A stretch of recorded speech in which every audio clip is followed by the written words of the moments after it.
그 식모 역할을 해요. 너가 가서 하는 일은 오로지 자기 딸 그 밥 해주고 청소 빨래 뭐 속옷까지 뭐. 제발까 죽어라 야 오늘 여기 방해하지 말고 가라.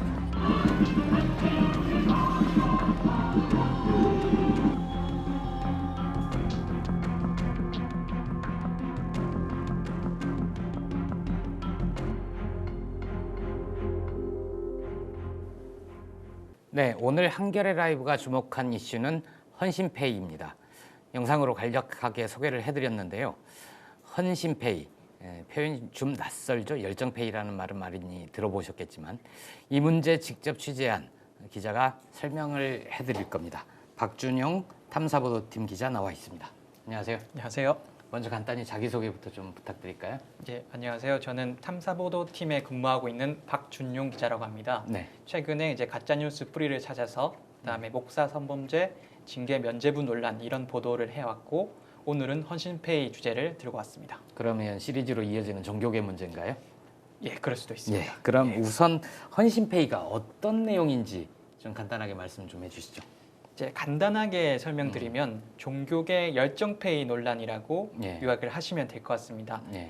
그 교회 안에서 일하시는 음. 전도사분들, 그다음에 부목사분들, 그다음에 직원, 예. 뭐 간사, 그다음에 일반 노동자분들 예. 이런 분들이 담임 목사라든지 이런 교회 권력자들 분들에 의해서 노동 착취를 당하는 상황 예. 이런 거를 말합니다. 그러니까 교회가 크면 클수록 거기서 실제 필요한 일들이 있고 그런 일들을 여러 역할이 나눠서 맡아서 하게 되긴 할 텐데, 근데 이게 헌신페이라고 하면 네. 실제 정당한 그런 교회 내에서 일, 노동 이것과 관련 없는 것처럼 느껴져요. 구체적인 사례를 좀 들어볼까요? 네. 경기도 성남에 예. 위치한 횃불교회, 분당 횃불교회라고 예. 하는데 요곳이 저희가 음. 최초로 취재한 곳입니다. 거기 어떤 일이 있었습니까? 이곳에서 일단 복수의 제보가 있었는데요. 네.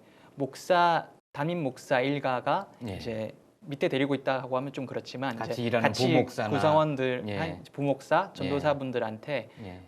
자기 개인적인 사적인 업무를 지시하고 네. 그리고 임금을 주지 않은 그런 사건들이 있었습니다. 어떤 사적인 일이었나요? 가장 대표적인 게 네. 이곳 담임 목사분 이재희 목사라는 분인데 네. 이 분이 자기 딸이 LA에 유학을 가 있었습니다. 네. 근데 LA에 유학 갔을 때 그 부목사나 전도사들을 네. 그 LA 유학 간 곳에 보내가지고 네. 그 자기 딸의 가사 도우미 그다음에 뭐 수행 기사 이런 네. 거를 하도록 지시한 사건입니다. 그게 교회랑 무슨 상관이에요? 그래서 사실 네. 문제인 거죠. 이분이 이 부목사와 전도사를 보낼 때 예. 사실 그 해외 선교를 해야 된다. 네. 그리고 뭐 그곳에 가면 선교할 대상들이 있고 네. 우리가 공격적으로 해외에 나가야 된다. 이런 네. 어떤 사명감을 강조하면서 보냈는데 네. 사실상 음. 가보니까 그런 게 없었던 거고 그 개인적인 업무를 도와야 했던 상황이 됐었습니다. 그러니까 교회 일꾼으로서 네. 가서 선교 활동을 하라 예. 이런 지시를 받고 갔는데 예. 가서는 목사의 자녀들의 뒷바라지하고 예, 그렇습니다. 그랬다는 거죠. 예. 직접 인터뷰를 좀 따오신 게 있죠? 예, 있습니다. 그래서 이제 미국 가서 한 게 그 식모 역할을 해요. 솔직히 한마디로 식모살이었어요. 다른 일은 한 게 아무것도 없어요. 가서 선교는 너가 가서 하는 일은 오로지 자기 딸 그 밥 해주고 청소 빨래 뭐 속옷까지 뭐 그 집안이 그 2층이었어요. 집이 굉장히 컸어요. 예, 좀 충격적인데요. 아니 선교 활동을 하러 간 사람한테 식모 역할을 시켰다는 거 아닙니까? 예, 그렇습니다. 이제 이 케이스가 딸의 유학 생활에 가사 도우미 역할을 했다는 거고 예. 또 한국에서는 이 목사의 아들 일을 도운 케이스도 있다고요. 예, 그렇습니다. 그 이목사 아드님이 이제 반려견을 분양하고 이제 예. 반려견 호텔 사업, 호텔을 이제 예. 하는 그런 사업을 하셨는데 예. 여기에도 기본 직원들이 한 7, 8명이 필요한데 네. 모두 이제 그 교회 분당 횃불교회의 부목사, 전도사분들이 가서 투입돼서 동원이 됐다는 겁니다. 자기 사업에 일하는 분이 필요하면은 고용을 하면 되는 거 그렇죠. 아닙니까? 예. 고용을 하지 않고 교회에서 교회 일을 하는 사람들을 데려다가 일을 시켰다는 건가요? 예, 그렇습니다. 이것도 인터뷰가 있죠? 예, 맞습니다. 자기 아들이 하는 사역, 이제 개 키우는 사업이 교회 선교 사역이다라는 명목 하에 이제 그곳에 가서 이제 가끔씩 도와주는 경우가 없잖아 있어요. 견사에 가서 이제 뭐 부목사님들이랑 같이 풀을 뽑는다든지, 개 견사가 이사하는 부분에 가서 짐을 나른다든지, 그 목사 아들이 이사할 때 그 이삿짐을 좀 옮긴다든지, 담임 목사 지시로 그렇게 이제 짐 나르고 짐 옮기고 그런 부분들이 되게 많죠. 역시 마찬가지로 충격적인데요. 이 애견 사업을 하면서 애견들을 상대로 선교 사업을 하는 것도 아니고 그렇죠. 완전히 그 애견 사업을 하는데 동원이 돼서 일을 한 거잖아요. 예, 맞습니다. 그럼 이분들이 거기서 일을 하고 나서 혹시 네. 수고했다거나 예. 당신이 이만큼 일을 했으니까 여기에 해당하는 임금을 주겠다거나 그런 게 있었나요? 예, 거의 없었다고 합니다. 네. 그래서 거기서 일하시는 분들의 경우에는 뭐 그래도 먹고 자고 하는데 비용이 들지 않습니까? 그리고 뭐 여러 가지 뭐 잡비라든지 통신비도 있을 테고 그런 것들을 거의 다 자비로 충당을 하셨다고 합니다. 그리고 한 분께서는 이제 9달 일한 분이 계셨는데 그 중에 애견센터에서요? 예, 거기서 9달 일한 분이 계셨는데 2달치 월급을 받았는데 그 중에 한 달치는 헌금으로 다시 내라고 해서 냈다고 합니다. 네. 정말 심각한데요. 근데 이분들도 생계를 꾸려 가셔야 되는 분들이잖아요. 예, 그렇죠. 이분들이 생활이 넉넉한 분들이었나요? 그렇다고는 볼 수 없습니다. 네. 사실 이 종교를 찾게 되고 그런 과정들이 사실 경제적으로나 정신적으로 힘든 상황에서 이 교회에 이제 오시게 된 분들이 많았고요. 그렇기 때문에 이분들 같은 경우에는 좀 더 구원이라든가 좀 더 정신적인 평안 이런 것들을 찾으려고 오는데 오히려 이곳에서 헌신이란 이유로 착취를 당하신 셈입니다. 그래서 이분들 여기 계신 분들 같은 경우에는 여기에서 일을 하기 위해서 다른 아르바이트 자리를 구한다거나 이런 경우가 있었고 어떤 분들은 또 대출을 받아서 이 자비로 일하는 부분을 충당을 하셨습니다. 그래서 이 헌신페이 노동 끝에 이제 교회를 나오고 나서는 대출금이 많이 남았다고 그렇게 말씀하시는 분도 계셨습니다. 그런 인터뷰에 응한 분들은 이제 처음에는 문제를 느끼다가 나중에는 이게 정말 문제구나 해서 좀 고발에 나서게 된 그런 케이스로 볼 수 있나요? 예, 그렇습니다. 이렇게 헌신페이를 강요당한 사람들 몇 명이나 되나요?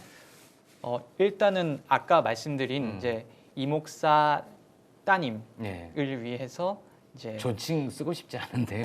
딸을 위해서 그 LA에 있는 유학에 파견된 전도사 이제 부교역자분들 같은 경우는 20명 정도로 추정이 되고 파악된 것만 20명. 파악된 것만 20명 정도 되고요. 그리고 이 아까 앞서 말씀드린 다른 어떤 헌신페이 상황들 그런데도 별도로 투입된 분들 또 수십 명 정도 될 것으로 아들의 보입니다. 애견센터나 뭐 여기에 그렇습니다. 그러니까 뭐 몇 명의 문제가 아니라 다 도합 합치면 수십 명이 되는 최소 수십 명이 될 규모가 것으로 되는군요. 보입니다. 직접 인터뷰를 한 사람들은 몇 명 정도 됐나요?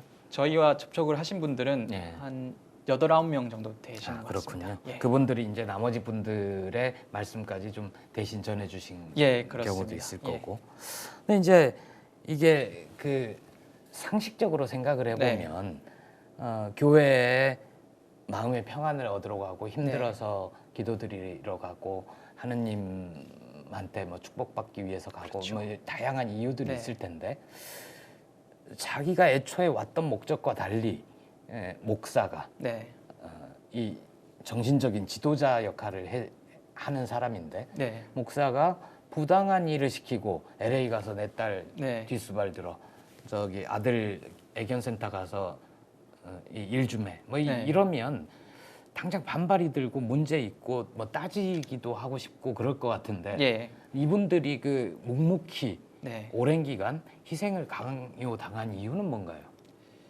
여기에는 사실 구조적인 문제가 좀 있다고 봐야 됩니다. 우선은 교회 안에서 그 담임 목사라는 게 이제 하나님의 대리인이라고 보통은 얘기를 하거든요. 그래서 교회 안에 전통적으로 그 하나님의 대리인을 이 시키는 일에 좀 순종적으로 따라야 한다. 이런 어떤 인식들이 있습니다. 그렇기 때문에 이 목사가 지시하는 부분에 대해서 좀 따라야 됐던 부분이 있었고 사실 이 교회만 놓고 보자면 이 목사 군대 내의 계급보다도 훨씬 더 그렇죠. 큰 구조적인 문제네요. 맞습니다. 예. 네.